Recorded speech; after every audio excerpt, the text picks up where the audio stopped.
I remember the knock. Heavy, desperate. My father's fist on my door at 9 in the morning, pounding until the walls trembled. My son was still asleep, clutching the toy car he'd gotten last year, his only birthday gift then. I didn't move. I sat at the kitchen table, coffee cooling in my hands, and listened to the man who taught me how to ride a bike beg like a stranger outside my home. The night before, my son had asked, "Mom, don't they need me?" His eyes had been wet, fixed on the screen where balloons and clowns danced in the background of my father's live stream. A bounce house, tables overflowing with food, my nieces tearing into mountains of gifts, laughing so loud I could hear it through the phone. My father had told me money was tight, told me they couldn't make it to my boy's birthday. He'd said it like a duty, like truth. I had believed him. And then I saw the circus he built for someone else's children. His real grandchildren, as he'd once called them. I snapped a photo.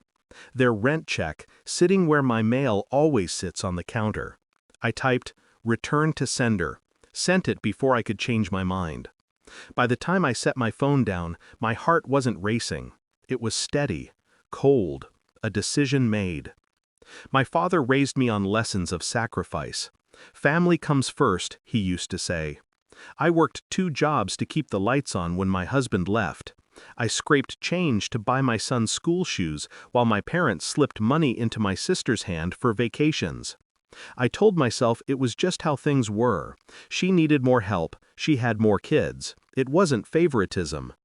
But favoritism doesn't rent bounce houses while your grandson asks why grandpa didn't call. Favoritism doesn't laugh into a camera while lying about being broke. I didn't confront him then. I didn't call or shout. I let silence do the work. I let him wake the next morning and realize rent hadn't cleared. I let panic tighten his chest. And when he came to my door, pounding for 20 minutes, I didn't flinch. Inside, I was already replaying the plan. Step 1, the check returned meant no buffer. My father had leveraged my trust, asked me to handle his bills because online banking was too confusing. For years, I'd been the safety net. No longer. Step 2, I withdrew my name from the joint account I'd been stupid enough to share, the one he convinced me to open when Mom had her surgery. Just until we're steady, he'd said. My deposits stopped being their crutch overnight.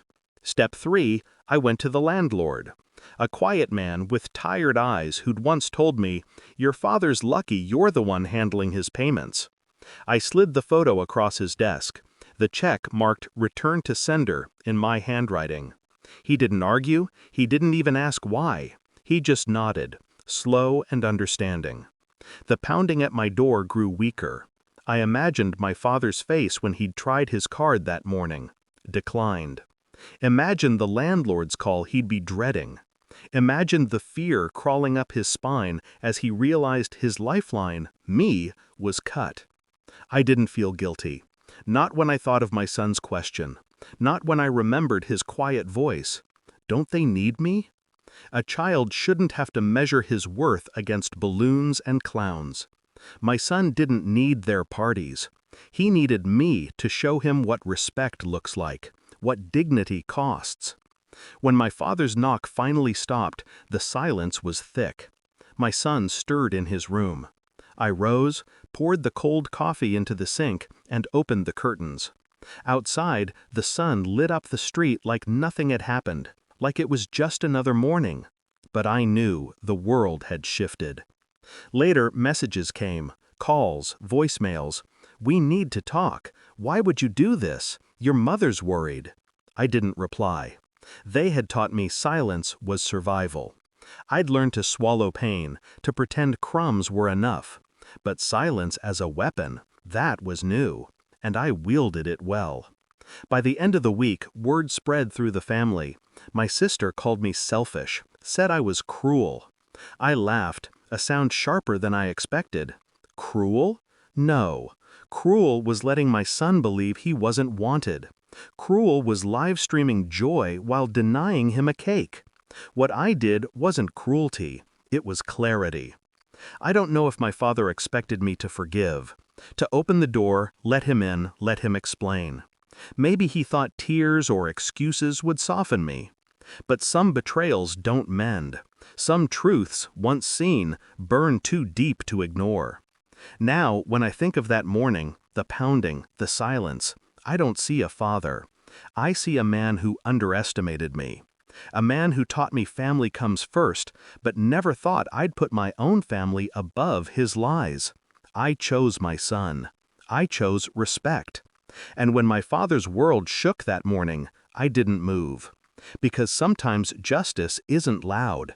Sometimes it's a single photo, a returned check, and the quiet knock of consequences at your door.